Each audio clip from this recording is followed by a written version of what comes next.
The morning sun barely pierced through the thick clouds hanging over Proxima 7, casting eerie shadows across the desolate landscape.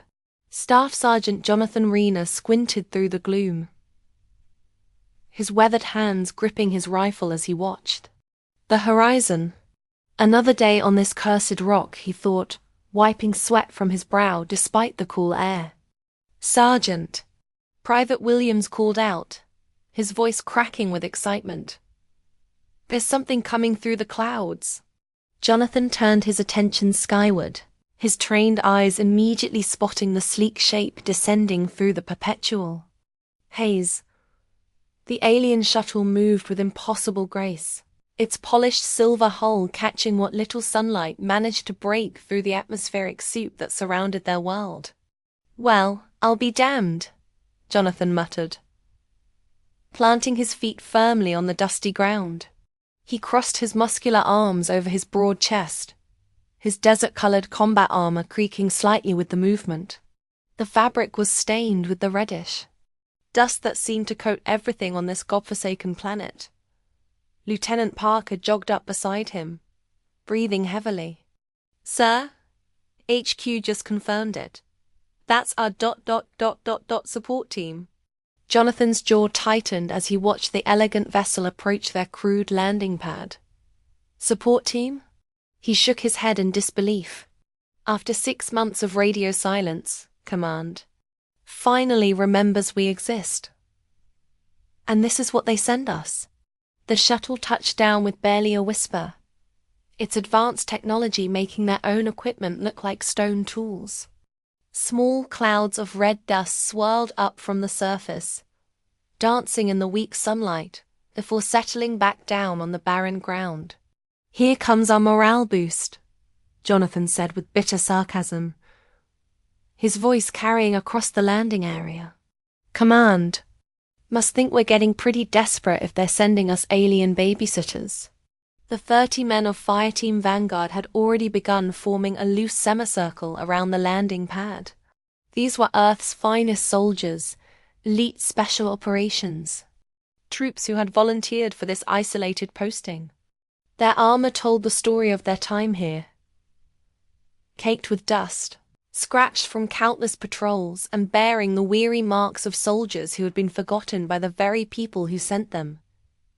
Corporal Jenkins spat into the dust, his young face showing the strain of their extended deployment.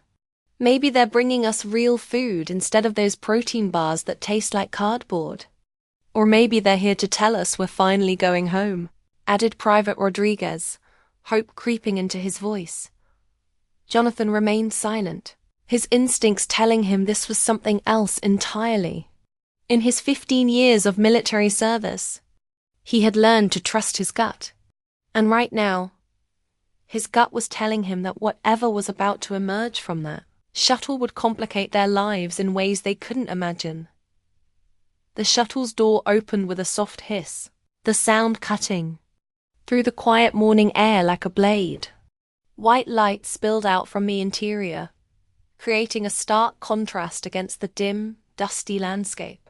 3 silhouettes appeared in the doorway, their forms backlit by the bright interior lighting dot, as the figures stepped forward into Proxima 7's weak sunlight.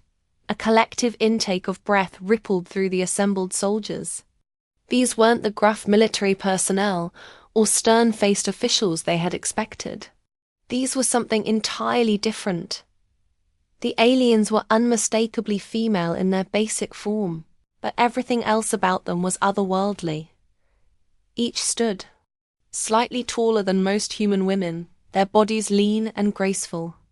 Their heads were completely hairless, smooth as polished stone, and their skin was a shimmering silver gray that seemed to glow with its own inner light. Holy shit! Someone whispered behind Jonathan, quickly followed by a sharp quiet from Lieutenant Parker. The aliens' faces were delicate yet alien, with features that were both beautiful and unsettling. Their eyes were the most striking feature, large, almond-shaped, and completely black, like pools of obsidian that seemed to reflect the soul of anyone who looked into them. Their noses were small and perfectly formed, while their lips were full and curved in what might have been smiles, though it was hard to tell with being so different from humans.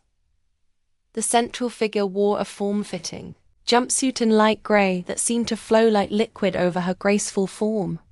The material hugged every curve of her body, leaving little to the imagination while somehow maintaining an air of professionalism. Her two companions were dressed in glossy black suits that were even more revealing, the fabric appearing to be painted onto their skin. All three moved with a fluid grace that seemed to defy gravity, their steps so smooth they appeared to glide rather than walk. As they approached the group of soldiers, Jonathan felt a strange sensation in his chest. Part fear, part fascination, and something else he couldn't quite identify. "Greetings, Earth Warriors," the central figure said, her voice like music flowing through the air. Her accent was impossible to place, neither fully human nor completely alien. "I am Narrated, Chief Medical Officer of this support mission."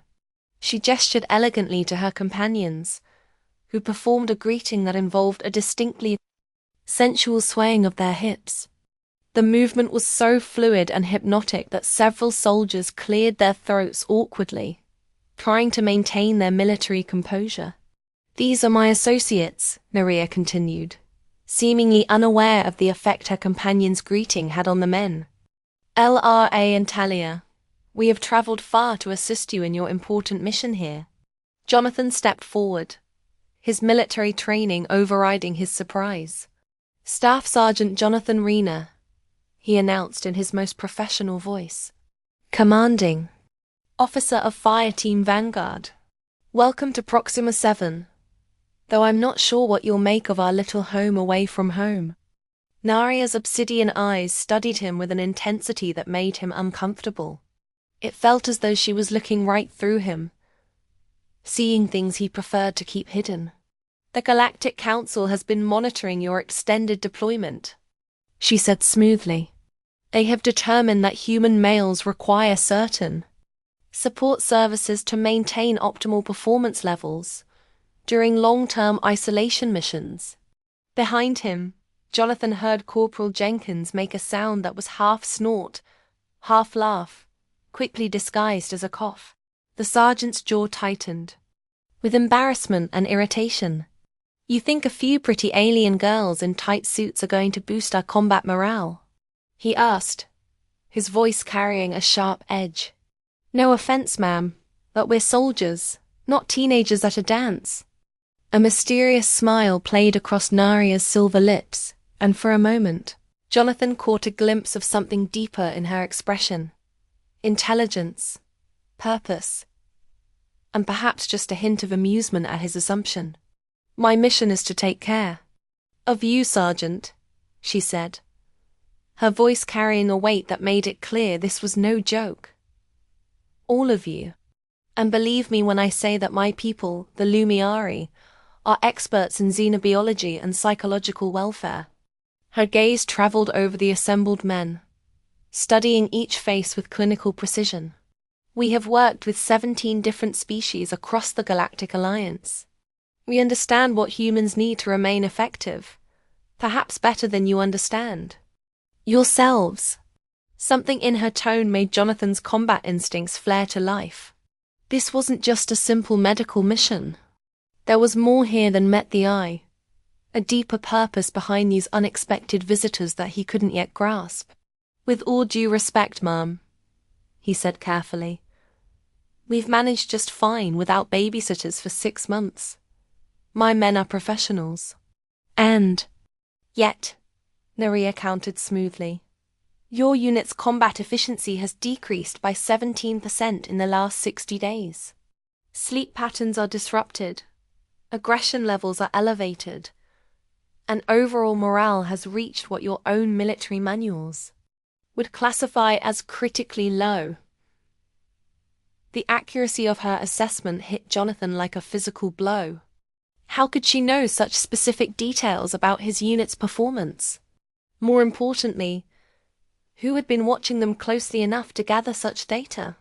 The Proxima sector is too strategically valuable to risk human fatigue, compromising the mission. She continued, her voice taking on a more official tone. We are here to ensure that does not happen. Lieutenant Parker stepped forward, perhaps sensing the tension building between his commanding officer and their unexpected guest. Perhaps we should show our guests to their quarters, Sergeant. He suggested diplomatically. They've had a long journey, and I'm sure they'd appreciate a chance to settle in. Jonathan nodded curtly, grateful for the interruption. He needed time to think, to process what was happening, and what it might mean for his men. Jenkins, Williams, he called out.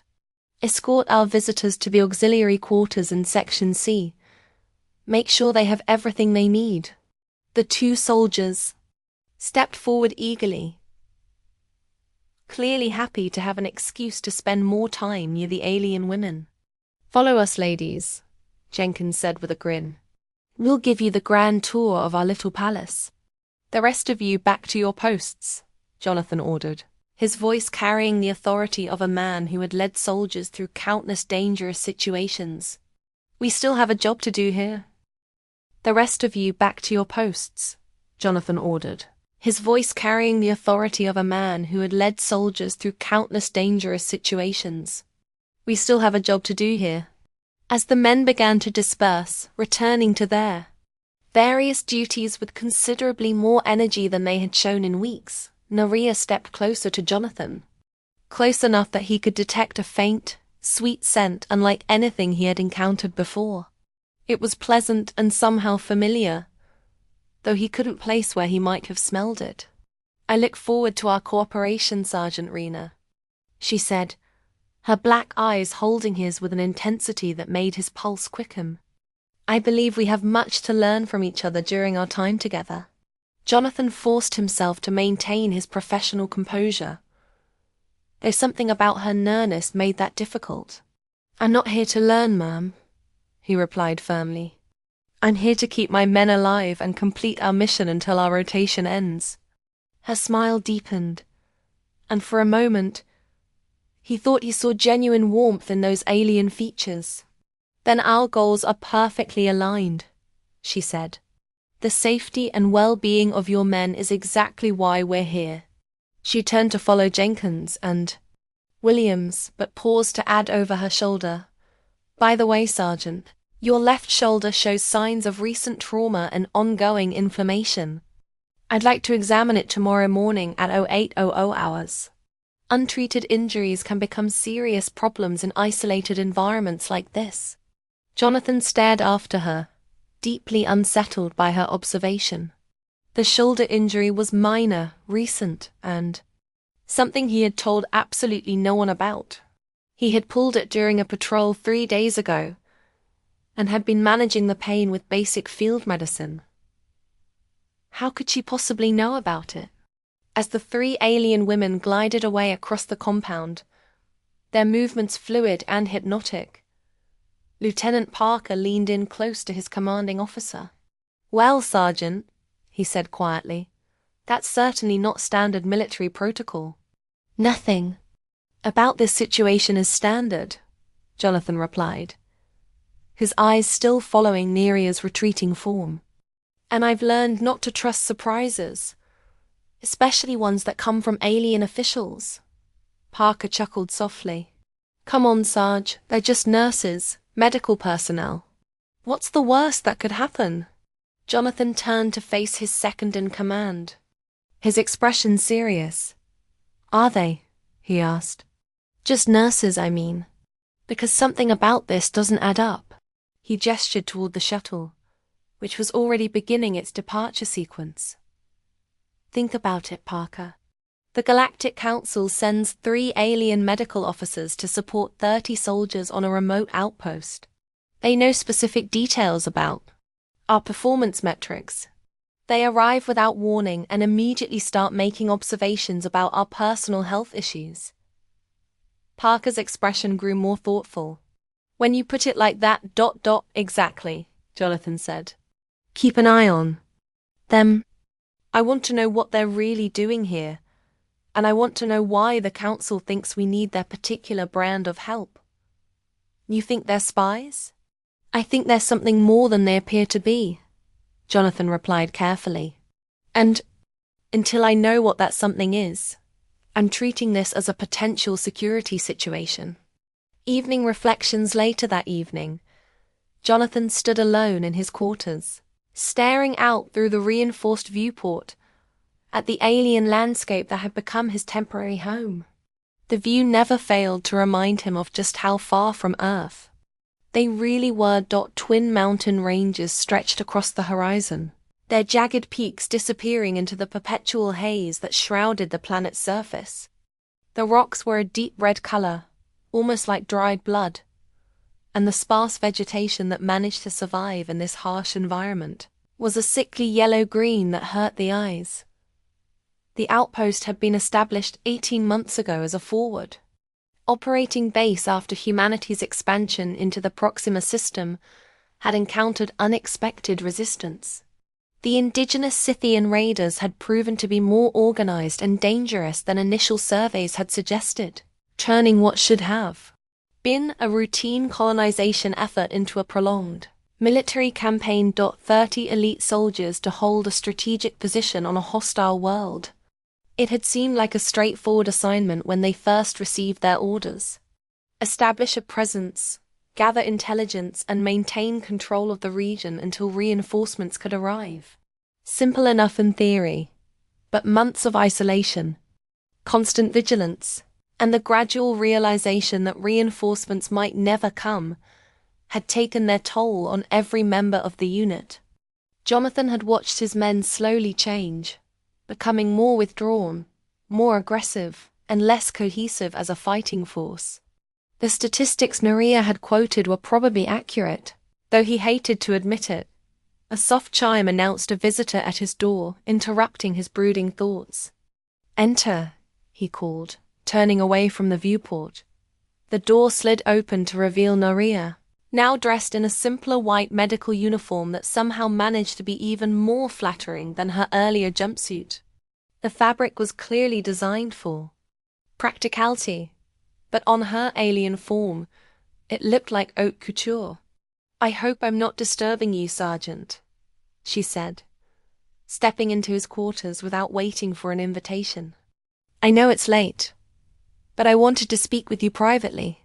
Jonathan noticed that she moved with the same fluid grace, even in the confines of his small room.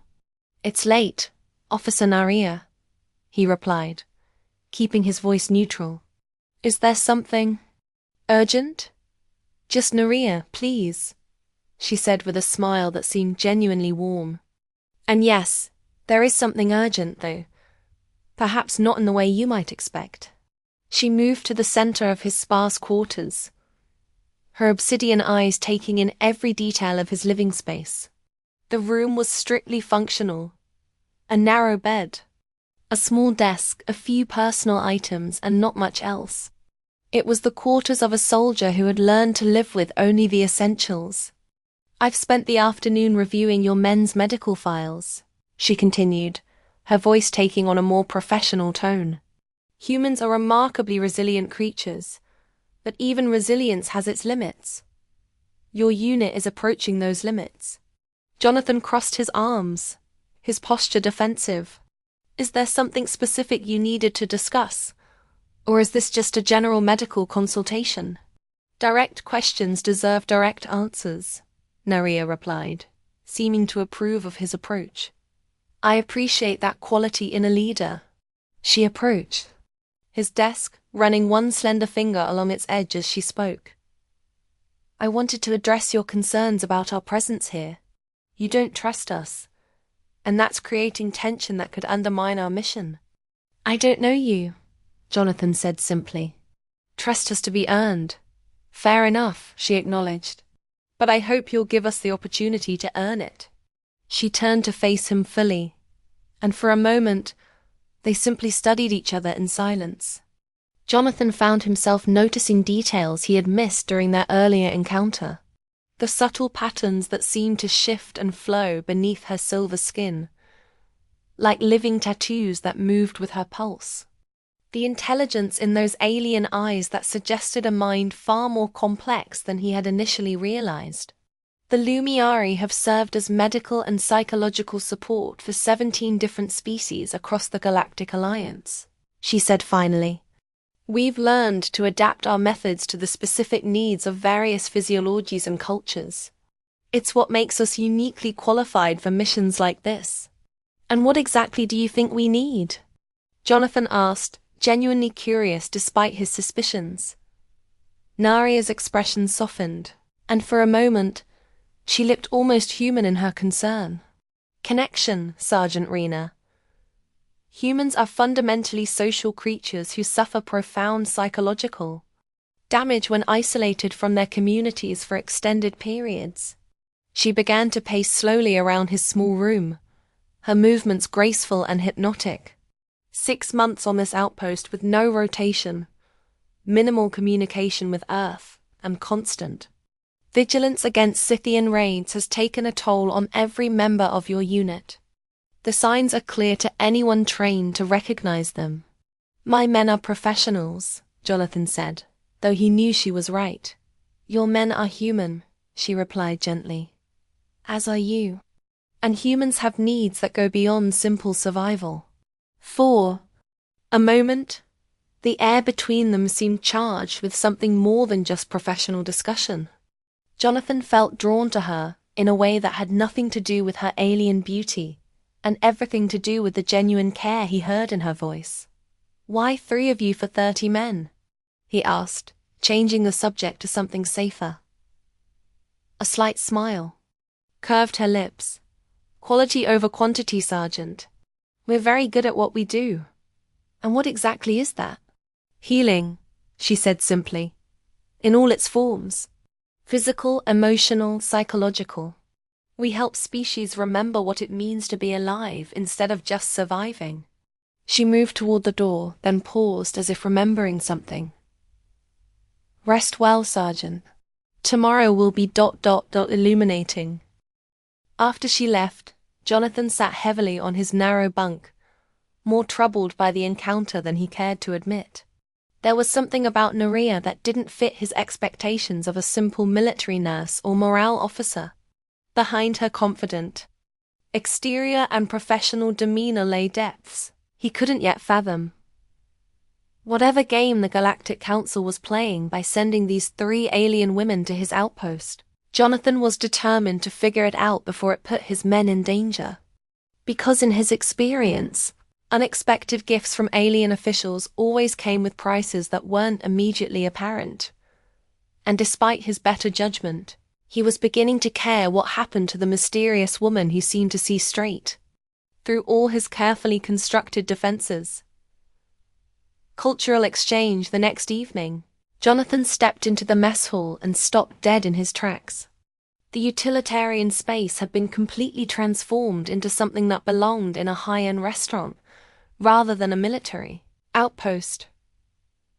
Gone were the stark metal tables and harsh fluorescent lighting that had defined the room for months. Instead, soft bioluminescent orbs floated near the ceiling, casting a warm, golden glow over tables now draped with shimmering fabrics in deep blues and purples. The transformation was so complete that for a moment, Jonathan wondered if he had walked into the wrong room. What the hell happened to my mess hall? He muttered, his voice carrying a mixture of amazement and irritation. Lieutenant Parker appeared at his elbow, grinning broadly.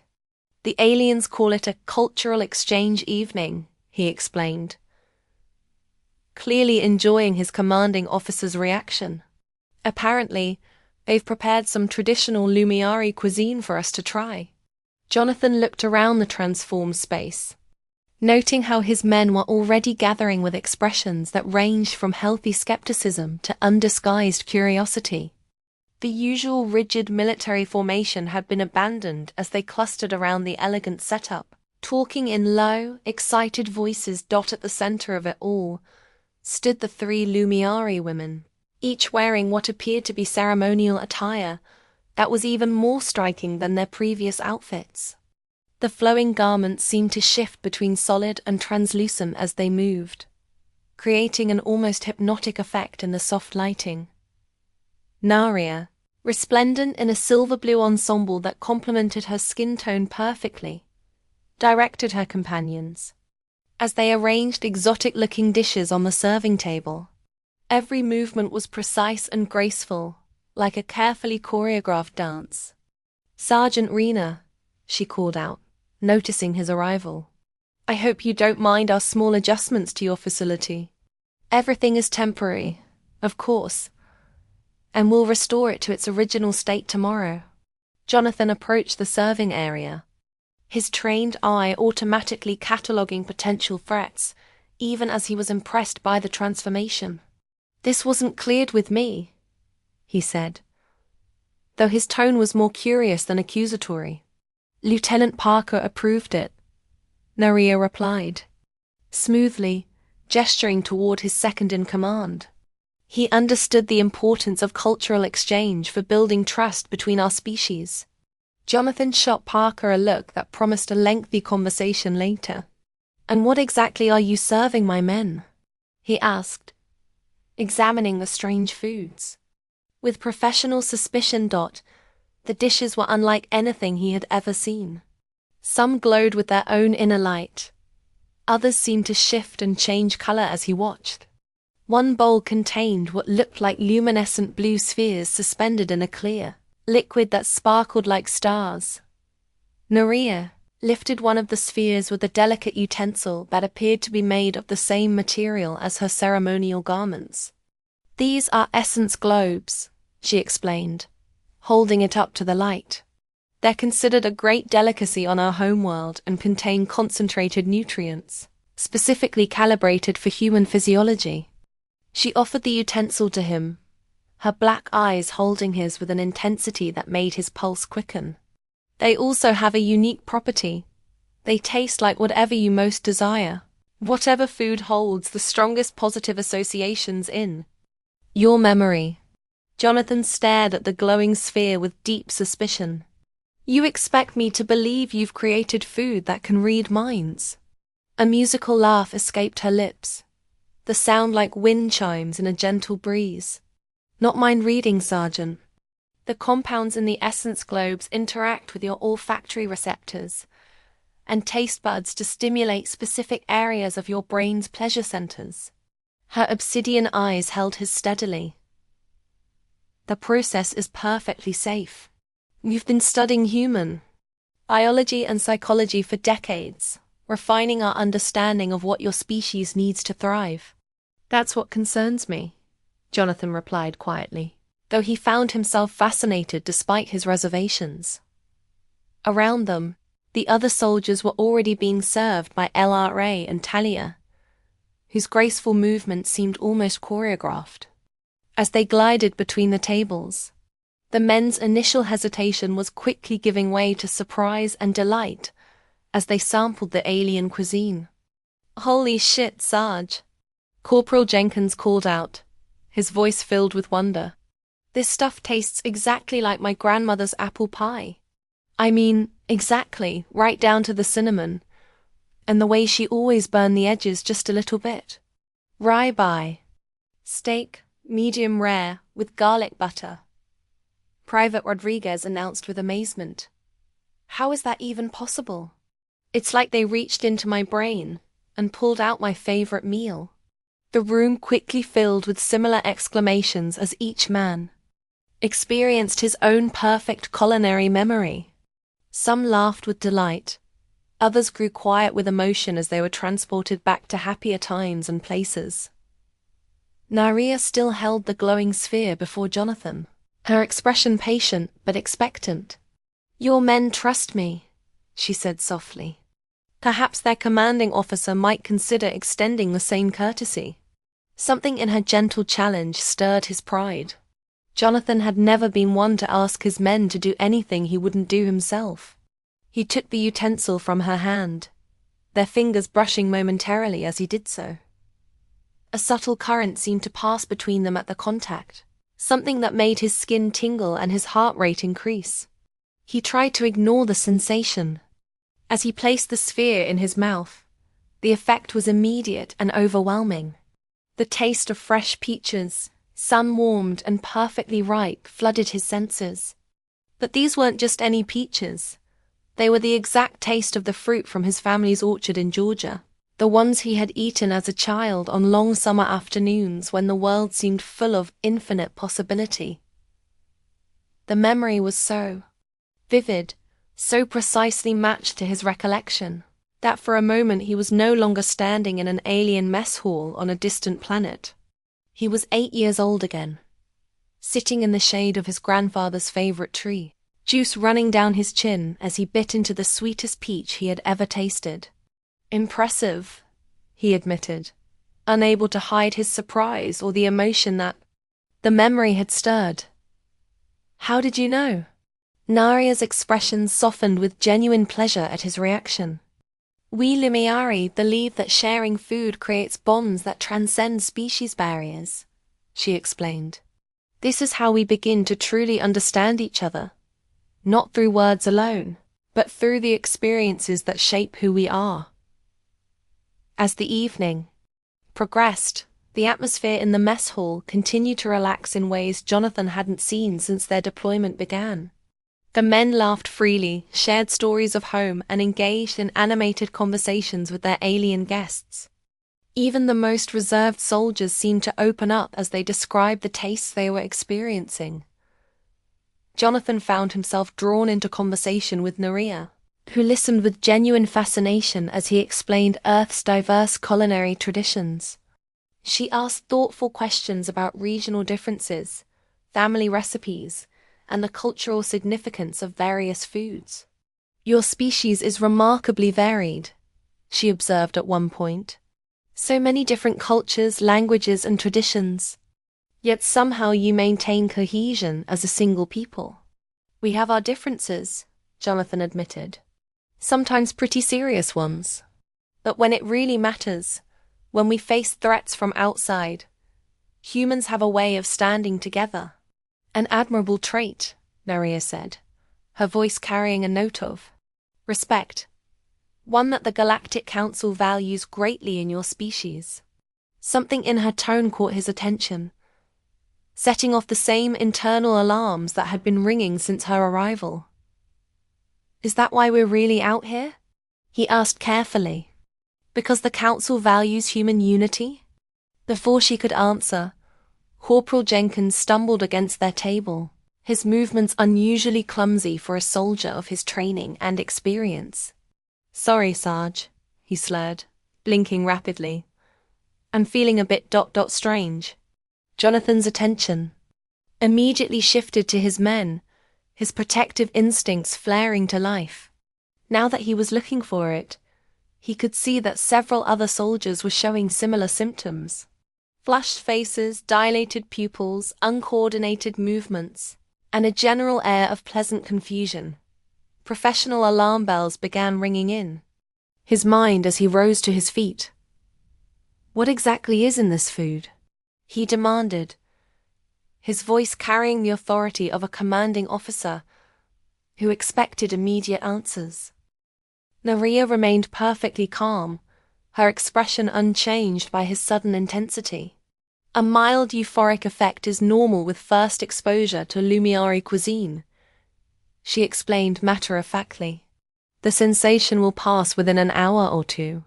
You drugged my men? Jonathan's voice hardened with anger and betrayal. I shared our food with them, she corrected gently. The physiological response is temporary and completely harmless.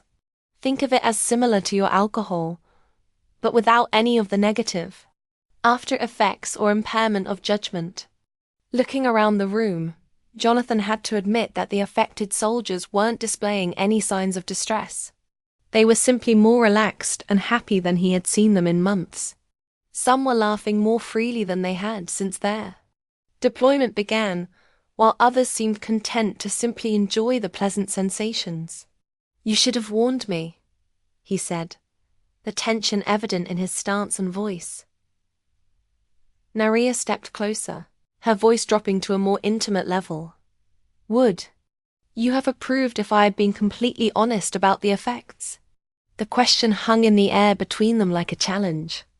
In truth, seeing his men genuinely relaxed and enjoying themselves for the first time in months gave Jonathan pause. The constant vigilance required by their posting had worn them all down, creating a level of stress that he knew was unsustainable. "They deserve one night of peace, Sergeant," Naria said softly, as if reading his thoughts. "As do you."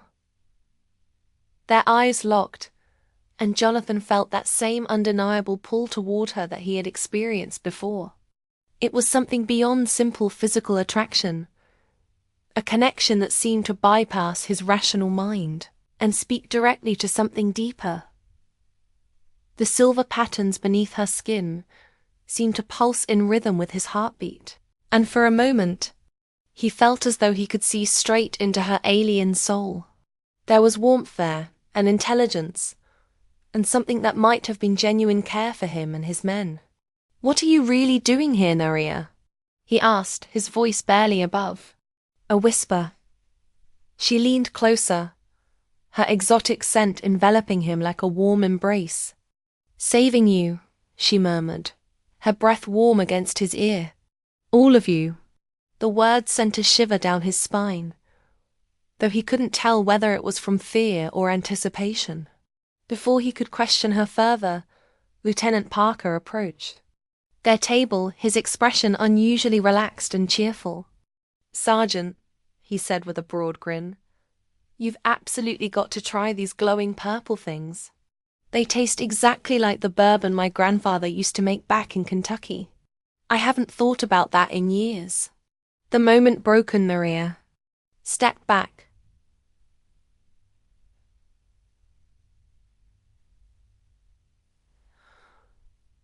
Tamina returning as smoothly as if she had never let it slip. "I should check on the others," she said, gesturing toward her companions. "Please enjoy your evening, Sergeant. You've earned it." As she moved away to join LRA and Talia, Jonathan watched her with a complex mixture of emotions. The evening had raised far more questions than it had answered, and he was beginning to suspect that nothing about this situation was as simple as it appeared. But one thing was becoming increasingly clear to him as he watched her interact with his men, listening to their stories and responding with genuine interest and care. Naria and her companions represented something far more significant than a simple, morale-boosting mission. And despite his better judgment, despite all his professional training and natural suspicion, he was beginning to care what happened to the mysterious alien woman who seemed to see straight through all his carefully constructed defenses. The question was, what was he going to do about it? The training accident happened without warning. Private Cooper had been running the obstacle course when the ancient support beam weakened by Proxima 7's corrosive atmosphere gave way.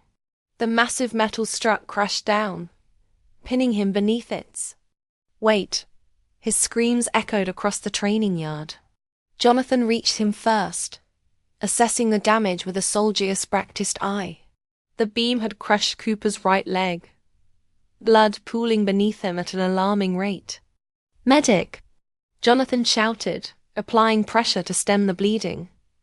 Lieutenant Parker was already on HISCOM unit. Medical emergency in training Sector 4. Within moments, Nura appeared, moving with startling speed. She knelt beside Cooper, her silver hands hovering over his mangled leg. Without hesitation, she tore away the fabric of his uniform to expose the wound. "Femoral artery is severed," she announced calmly. "He has minutes." Jonathan had seen enough battlefield injuries to know she was right. The base's medical facilities were basic at best, not equipped for this level of trauma. "Can you stabilize him for transport?" he asked, already knowing the answer would likely be no.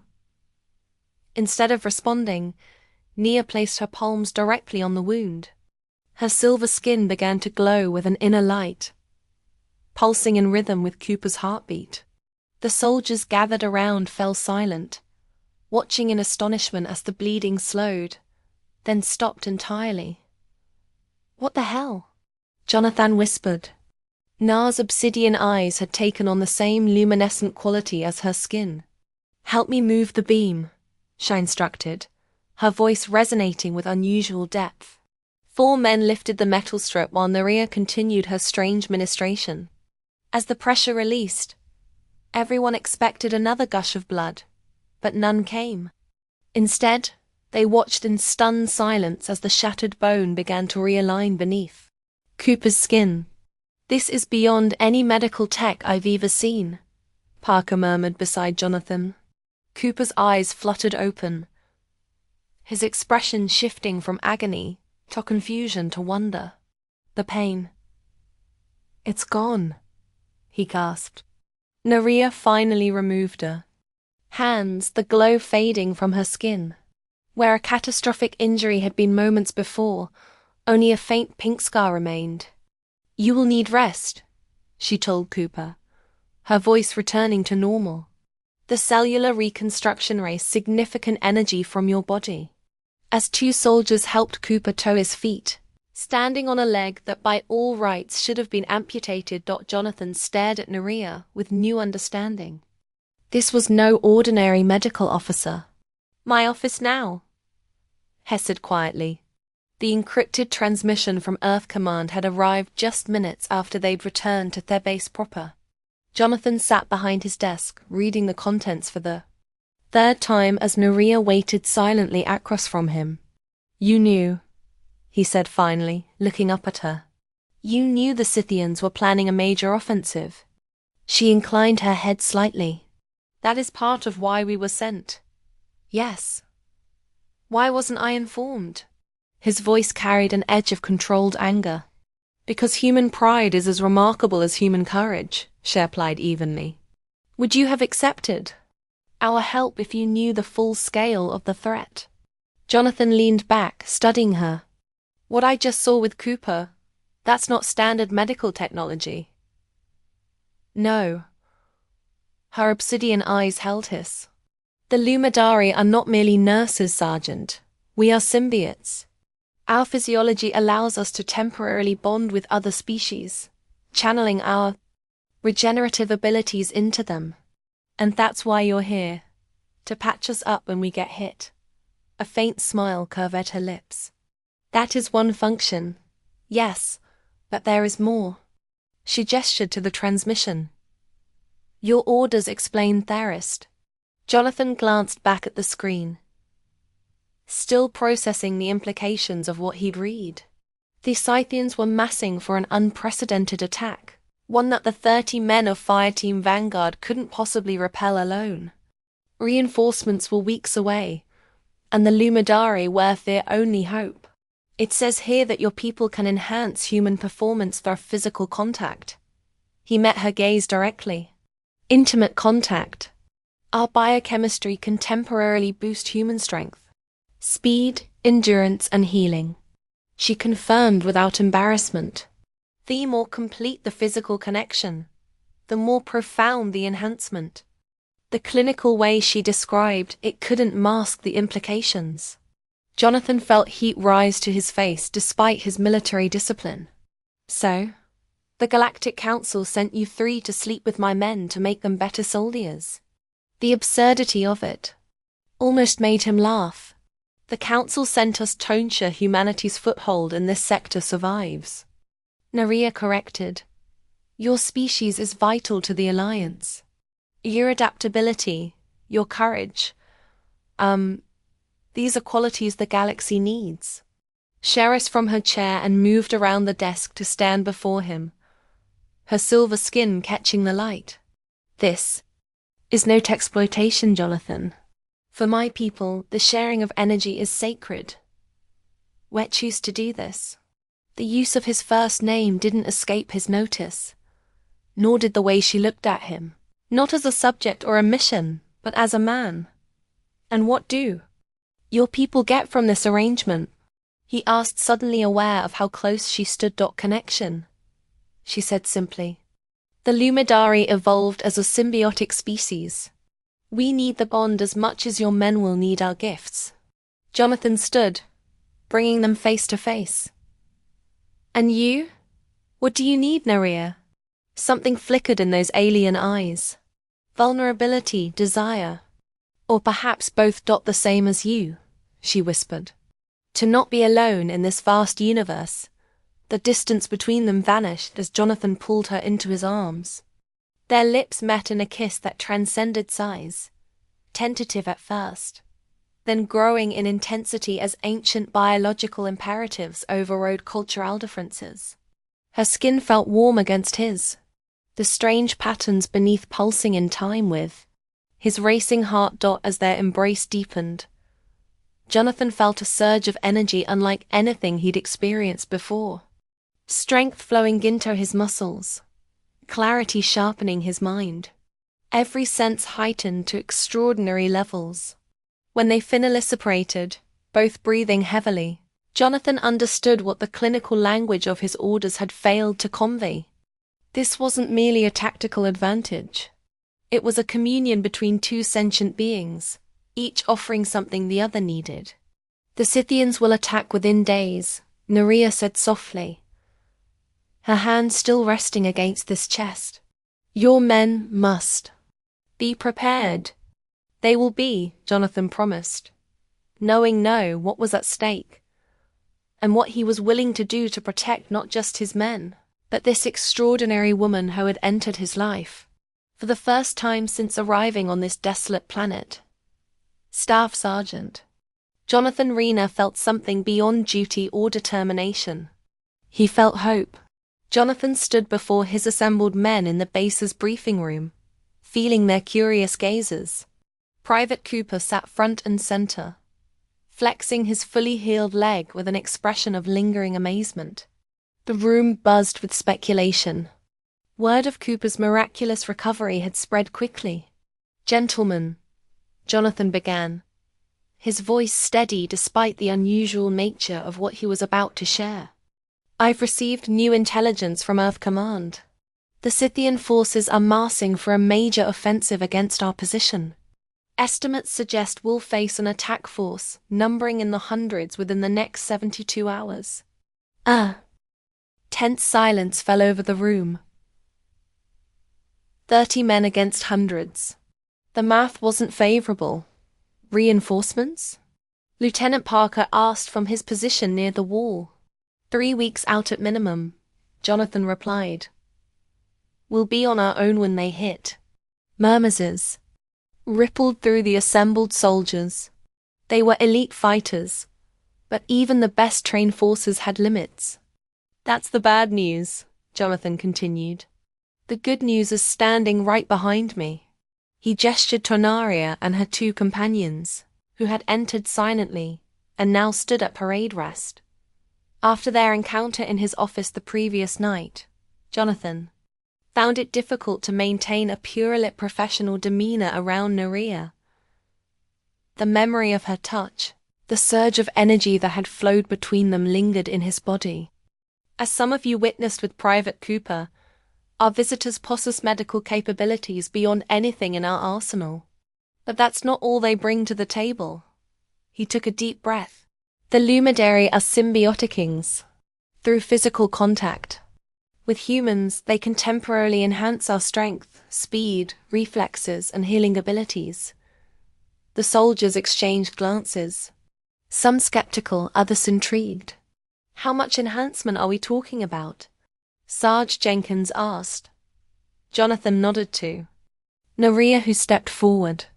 Your physical capabilities can be increased by approximately 200% for a period of 24 to 48 hours depending on the individual and the intensity of the connection. And by physical contact, you mean Rodriguez left the question hanging. The more intimate the physical connection, the more complete the transfer of abilities. Nerea explained without embarrassment. This is not merely a tactical arrangement. For my people, the sharing of energy is a sacred bond. A wave of understanding swept through their room, followed by a mixture of reactions. Raised eyebrows, suppressed grins, and a few uncomfortable shifts. In seats. This is voluntary, Jonathan emphasized. No one will be ordered to participate, but I've experienced a fraction of what they're offering, and I can tell you it's real. With these enhancements, we stand a fighting chance against the Scythian force. Lieutenant Parker cleared his throat. You tested this capability, Sergeant. Jonathan met his exo's gaze steadily. I have. The effects are immediate and substantial. The night with Naria had been transformative. What began as a tentative exploration had deepened into something profound. A connection that transcended physical pleasure. As their bodies had joined, the silver patterns beneath her skin had illuminated, casting the room in ethereal light. Energy had surged through him, awakening strength and awareness he hadn't known he possessed. Afterward, lying together in the quiet darkness, he'd felt more alive than at any point in his 35 years. I'll take volunteers for the first enhancement cycle, Jonathan continued, pushing the memory aside. We'll establish a rotation to ensure maximum coverage during the expected attack window. To his surprise, every hand in the room raised. Human adaptability at its finest.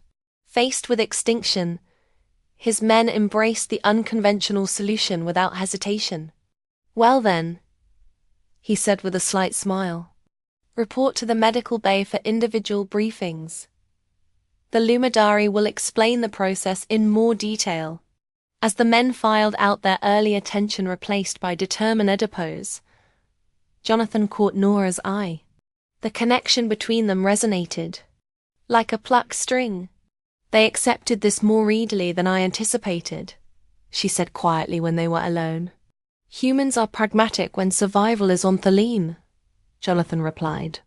And your demonstration with Cooper was pretty convincing. There's something else you should know, Naria said, stepping closer. The bond creates a temporary psychic link. During connection, emotions and some surface thoughts are shared. Jonathan raised an eyebrow. That wasn't in the briefing. It's not dangerous, she assured him. But it does mean that the experience is intimate in ways beyond the physical. He thought back to their night together. How he'd sensed her feelings. Her initial uncertainty giving way to wonder at the intensity of human passion. Had she similarly felt his growing affection for her? Does that bother you? She asked, reading his expression. No, he answered truthfully. But it explains why I felt so connected to you afterward, like I'd known you for years instead of days. Her silver hand rested lightly on his chest. For my people, the sharing of mind and body is the foundation of all meaningful relationships. I've never experienced it with a human before you. It was extraordinary. The warmth in her obsidian eyes stirred something protective in him. When this is over, she pressed a finger to his lips. First, we survive. Then we can discuss what comes.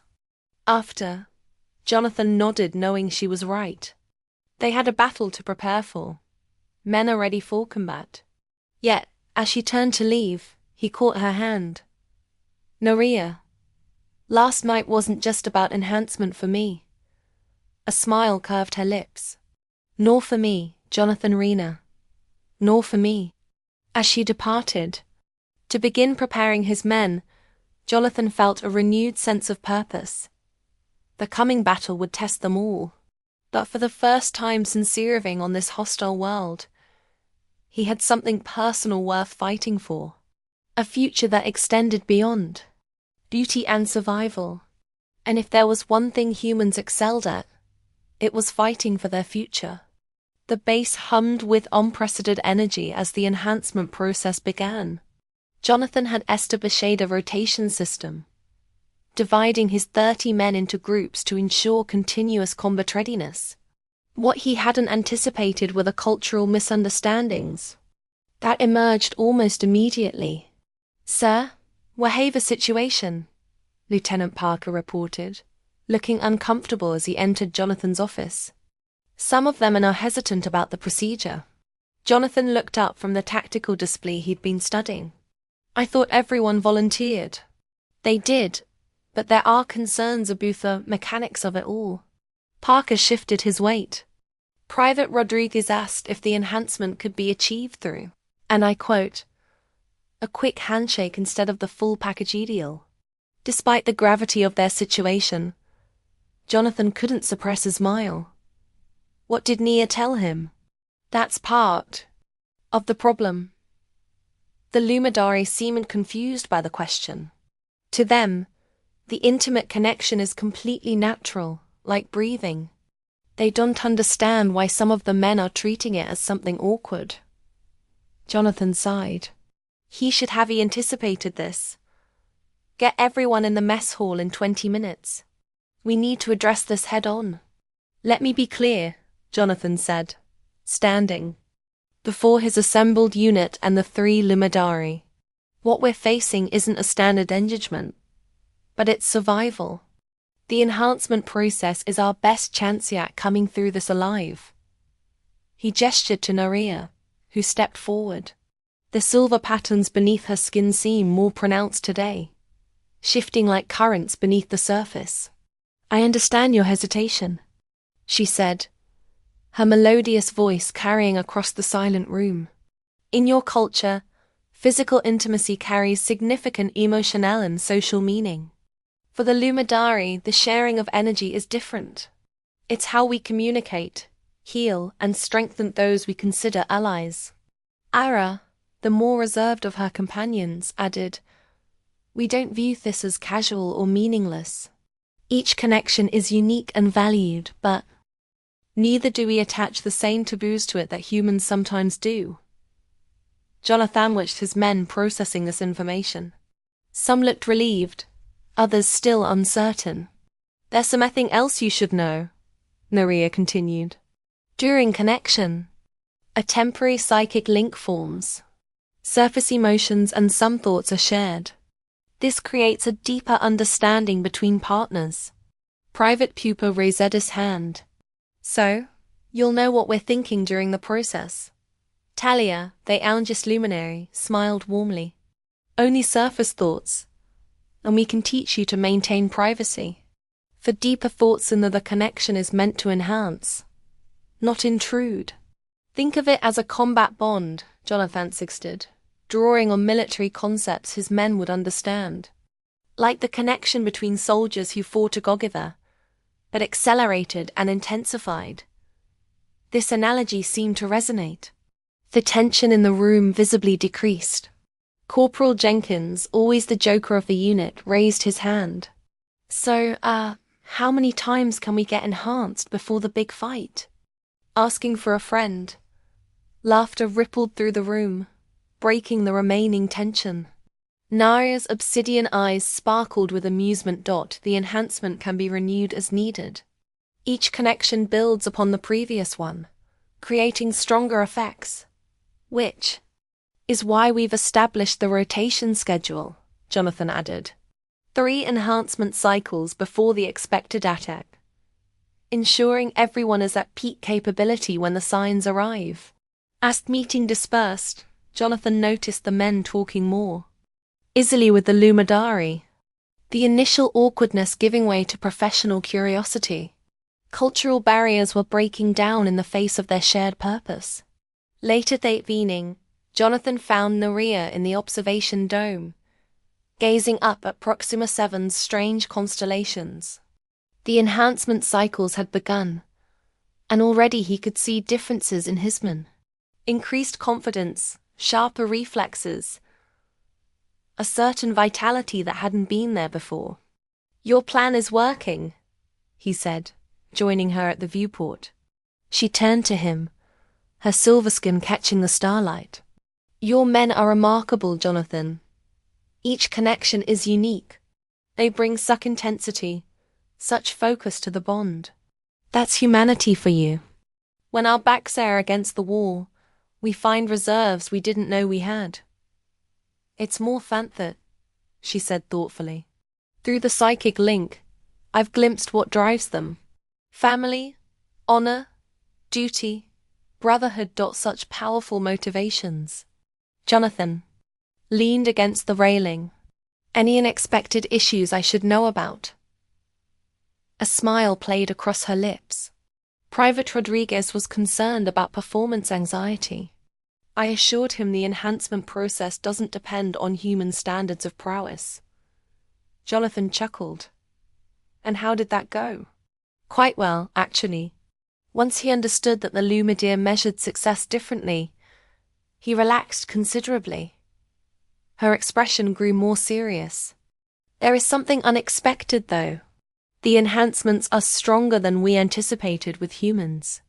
Your species has a natural affinity for the energy transfer. Is that a problem? No, Butte, it's fascinating. In some cases, we're seeing triple the normal enhancement levels. Your Lieutenant Parker can now lift 3 times his body weight without strain. Jonathan whistled softly. That will come in handy.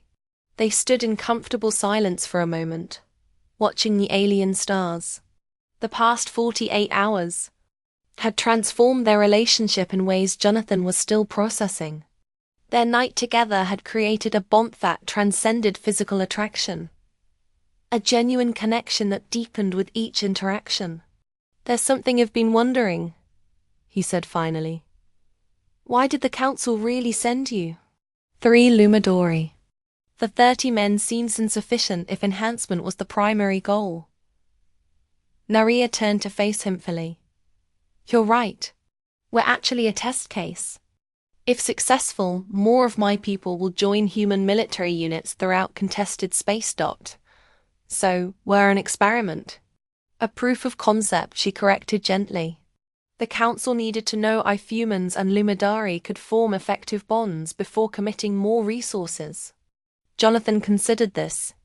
And what have AO concluded so far? Her hand found his silver fingers intertwining with Tanona's. That humans are more adaptable, more accepting, and more passionate than Anian anticipated. You embrace the unfamiliar when it serves a greater purpose. It's admirable. The warmth in her voice stirred something in him. Without conscious thought, he pulled her closer, their bodies fitting together as if designed for each other. When this is over, he murmured against her smooth skin. What happens to you? To us? That depends on many factors, she replied, her arms encircling him. But I would like to explore what this could become. As their lips met, Jonathan felt the now familiar surge of energy flowing between them, stronger than before.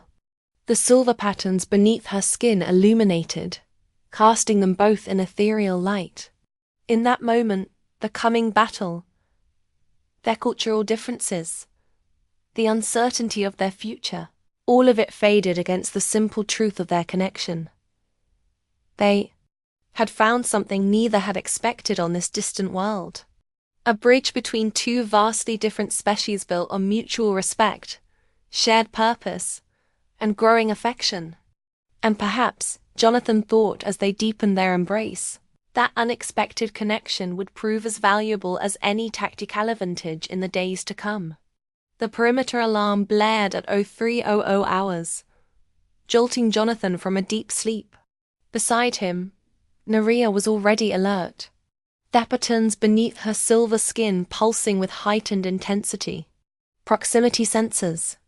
Western quadrant, she said, somehow knowing without checking the systems. Jonathan grabbed his combat gear. How many? A small group, scouts, most likely. Her obsidian eyes seemed to focus on something distant. I can sense them. Their minds are different. Aggressive. Predatory. This was new. You can detect signs. Recent development, she admitted, quickly donning her form-fitting bodysuit. Several of your men reported unusual abilities after our 3rd enhancement cycle. Heightened perception, flashes of precognition, empathic awareness. Jonathan had noticed the changes, but hadn't realized their extent. Private Cooper claimed he could sense movement through solid walls. Corporal Jenkins swore he dreamed of Scythian attack formations the night before. Formations Thebe never encountered. Side effects of the enhancement? He asked, strapping on his armor. Unexpected synergy between human neural pathways and luminary energy, she explained. Your species is remarkably adaptable at their cellular level. The COMM unit crackled. Sergeant, we veget movement. Lieutenant Parker reported. 6 signatures approaching the western perimeter. Definitely not human. Assemble strike team Alpha. Jonathan ordered. Full combat load, silent approach. We take them alive if possible. The enhanced strike team moved through the darkness with supernatural grace. Jonathan led the 8-man unit, their bodies charged with Lumidori, energy that made their movements fluid and precise. The night vision capabilities of their combat helmets were almost redundant. Many reported being able to see heat signatures with their naked eyes. 200 meters ahead, Cooper whispered, pointing to a ridge where nothing was visible to normal sight. They're waiting, watching the base. Jonathan signaled for the team to spread out. The plan was simple. Surround the Scythian scouts and capture at least one for intelligence. What they hadn't counted on was the scouts detecting them first. A high-pitched screech cut through the night. A warning call. Suddenly, 6 shadowy figures burst from concealed positions, moving with insectoid speed. Contact! Jonathan shouted, raising his pulse rifle. The Scythians were nightmarish up close. Tall, chitinous creatures with multiple limbs and facaded eyes that gleamed in the darkness. They carried organic-looking weapons that fired caustic projectiles. But the enhanced humans were faster. Private Rodriguez moved with blinding speed, intercepting 2 Scythians before they could bring their weapons to bear. His enhanced strength let him physically lift one off aliens and throw it bodily into its companion. Lieutenant Parker demonstrated his newfound abilities by leaping an impossible distance, clearing 15 meters in a single bound to land behind a fleeing scout. The Scythian turned, hissing in surprise, only to be subdued with a precision strike. Jonathan found himself facing the largest of the scouts, a hulking specimen with serrated mandibles. Time seemed to slow as Het processed the alien's movements, anticipating its attack before it happened. Another enhancement effect. When the Scion lunged, Jonathan was already moving, sidestepping the attack and countering with devastatingity. The skirmish lasted less than 2 minutes. 5 Scythians lay dead or incapacitated. The 6th had escaped into the darkness. One got away, Cooper reported, breathing heavily despite his enhanced stamina. Doesn't matter, Jonathan replied, examining their captive. We veget what we need. The subdued Scion clicked and hissed in its alien language, compound eyes reflectinated. Can you communicate with it?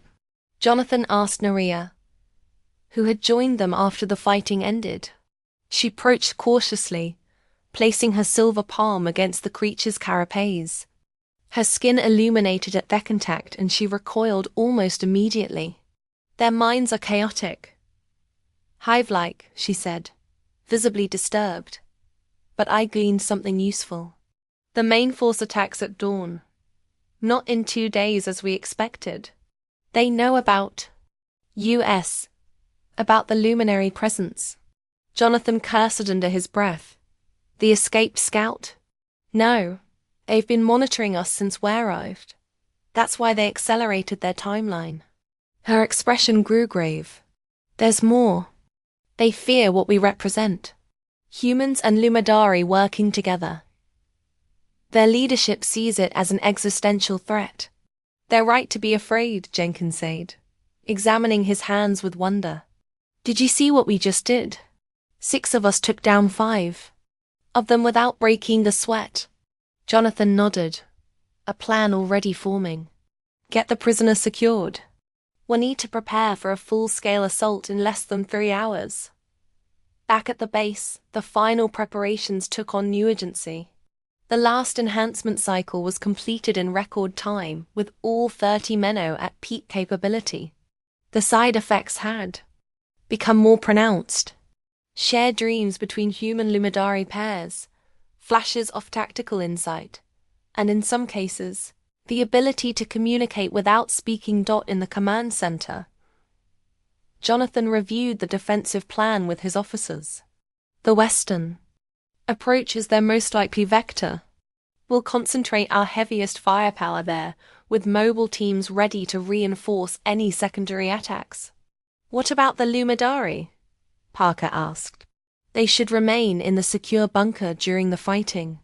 Naria, standing beside Jonathan, shook. Ahead, we will join you on Thebat Lield. Absolutely not, Jonathan objected. You're not combat personnel. We are more than that now, she countered. The repeated enhancement cycles have created a two-way bond. We've absorbed some of your combat instincts, just as you've gained our abilities. To demonstrate, she picked up a pulse rifle, field stripped it, and reassembled it with perfect form movements she'd never been trained to perform. The psychic link works both ways, LRA explained. We've gained knowledge through the connections, Talia added. And our presence will strengthen the enhancements during battle. Proximity matters. Jonathan exchanged glances with Parker, who shrugged. They've got a point, sir. We're stronger when they're near. I can feel it. Fine, Jonathan conceded. But you stay behind the front lines and move only with escort. As the meeting dispersed, Nera remained behind with Jonathan. In that privacy of the command center, she took his hands and hers, the silver patterns beneath her skin synchronizing with his pulse. There's something I haven't told you, she said softly. Something about the final enhancement. Jonathan felt a flutter of concern. What is it? The bond we've formed, it's deeper than the others, more complete. Her obsidian eyes held his. In Lumidari tradition, such a connection is permanent. Permanent, he echoed. The energy patterns between us have harmonized at a fundamental level. Even separated by light years, we would remain connected. A hint of vulnerability crossed her features. I should have explained earlier, but I feared it might influence your decision. Jonathan processed this revelation. A permanent bond with an alien being should have terrified him. Instead, he felt a profound sense of rightness, as if a piece of himself he hadn't known was missing had finally clicked into place. I'm not afraid of permanent, he said, drawing her closer. Not with you. Their foreheads touched, and in that moment of connection, Jonathan glimpsed their possible future together. A bridge between two species, forging something entirely new. Dawn comes soon, Naria whispered. We should rest while we can. But rest was the furthest thing from Jonathan's mind as he led her to his quarters. Their bodies already resonating with shared destiny and purpose. Tonight might be their last, and neither wanted to waste a moment of it.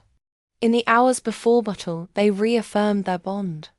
The silver light of their connection illuminating the darkness. A beacon of hope against the coming storm.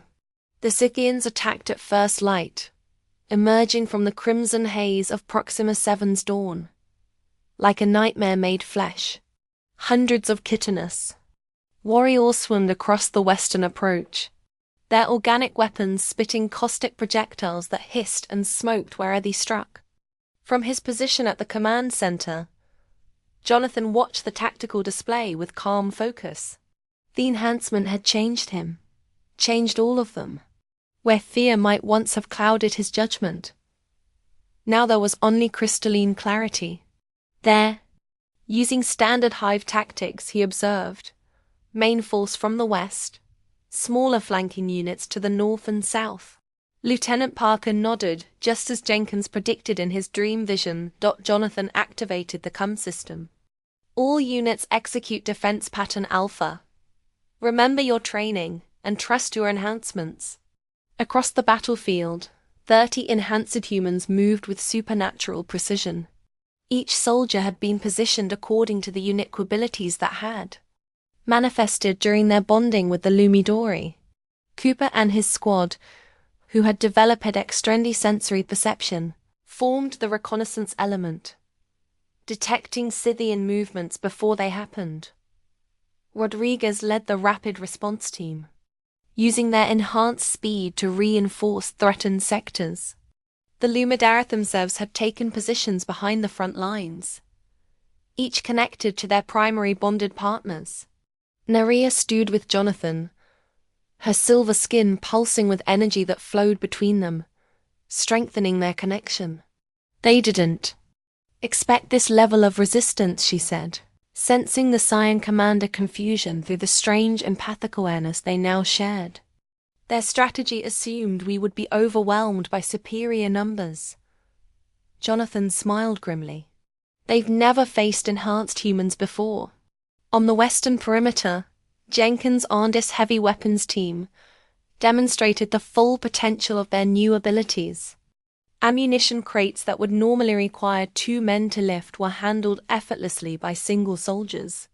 Their aim was pretty naturally accurate, each burst of fire finding vulnerable joints and Scythian exoskeletons. For 20 minutes, the battle raged with surprising equilibrium.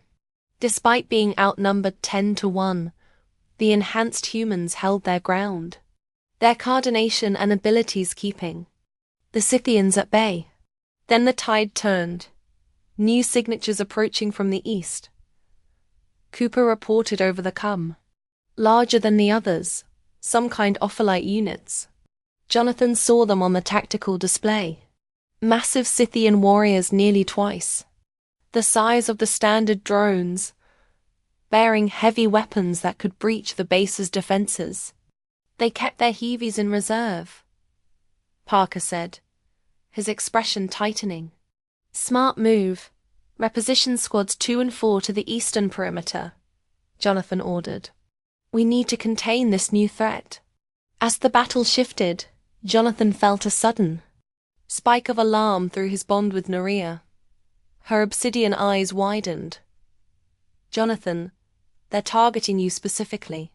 Their commander has identified our connection as the linchpin of the defense. Before he could respond, an explosion rocked the command center. A Scythian infiltrator had breached the perimeter, its organic explosive device blasting through the reinforced wall. Debris rained down as Jonathan threw himself over Naria, shielding her with his enhanced body. And when he looked up, the infiltrator was already moving toward them, its mandibles clicking in what might have been satisfaction. Jonathan reached for his sidearm, but the Scythian was faster, firing a caustic projectile that caught him squarely in the chest. Pain exploded through him as the acidic compound ate through his armor. He fell back, the enhancement unable to fully counteract such a direct hit. Through dimming vision, he saw Naria rise, her silver skin blazing with internal light. "You will not take him from me," she said, her voice resonating with power unlike anything Jonathan had heard before. She placed her hands on his wounded chest, and the world went white with energy. Jonathan felt their bond open fully, becoming a conduit through which life force flowed from her to him, healing the grievous wound with extraordinary speed. But the effort was clearly draining her, the patterns beneath her skin dimming as she poured her essence into him. "Naria, stop," he gasped, feeling his strength return even as hers faded. "You're weakening yourself." "A temporary sacrifice," she whispered, her voice strained. "Our bond is strong enough." As Jonathan regained his feet, the scythe attacked again. This time, enhanced reflexes fully operational, Jonathan met the charge head-on. The battle was brief and decisive, human determination amplified by Luminary energy proving more than a match for the alien warrior. With the immediate threat neutralized, Jonathan gathered Naria in his arms. Her silver skin had dulled to a matte gray, the vibrant patterns barely visible. "I need to get you to safety," he said, concern evident in his voice. She shook her head weakly. "No, the battle. Our people need us. You've depleted yourself, saving me." A faint smile curved her lips. "Not depleted," transformed. Our bond has evolved, Jonathan. Can't you feel it? And he could. Despite her weakened adapparence, their connection felt stronger than ever. A resonance that extended beyond their physical bodies. Through it, he sensed the entire battlefield. Every enhanced soldier, every Luminary partner, every Scythian position. We're connected to all of them, he realized with wonder. Yes, the sacrifice has catalyzed a network effect. Her obsidian eyes met his. It lead them. Jonathan closed his eyes, focusing on the expanded awareness. Through Theband, he sent tactical instructions to each team, not as verbal commands, but as pure strategic intent. The response was immediate. Across the battlefield, human Luminary pairs moved with perfect coordination, anticipating Scythian maneuvers. Before they developed, the elite Scythian units found themselves outflanked by soldiers who seemed to know their plans in advance. Heavy weapons fire concentrated on vulnerabilities that shouldn't have been detectable.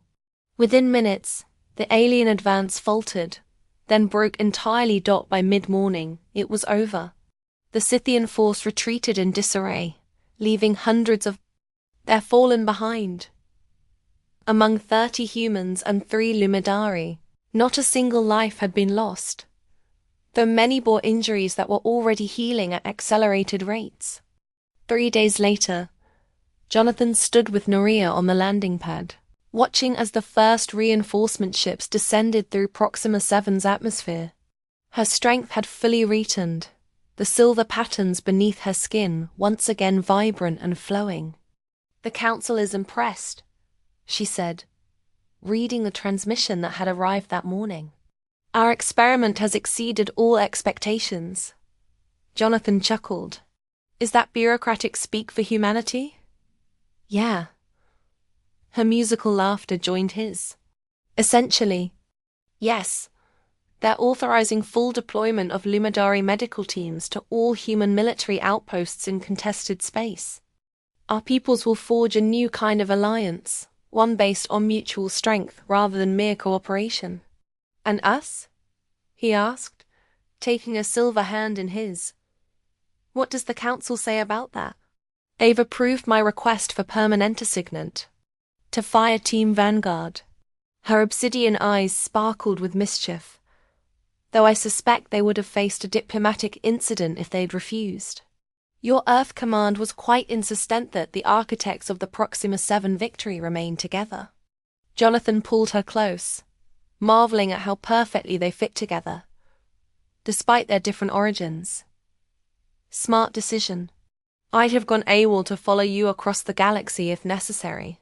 "Such dramatic declarations," she teased, though the pulse of emotion through their bond told him she was deeply moved.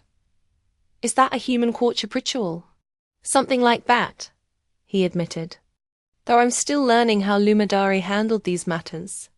Her expression softened. "We have lifetimes to learn each other's ways, Jonathan Rena. Our bond ensures that as the reinforcement ships touch down, disgorging fresh troops and supplies, including a much larger contingent of Luminary medical personnel, Jonathan felt a profound sense of rightness. What had begun as suspicion at the arrival of 3 alien nurses had transformed into something revolutionary, a new model for human alien cooperation that would reshape the galactic balance of power. And at the heart of it all was something neither species had anticipated. The discovery that their greatest strength lay not in technology or numbers, but in the connections they forged with each other.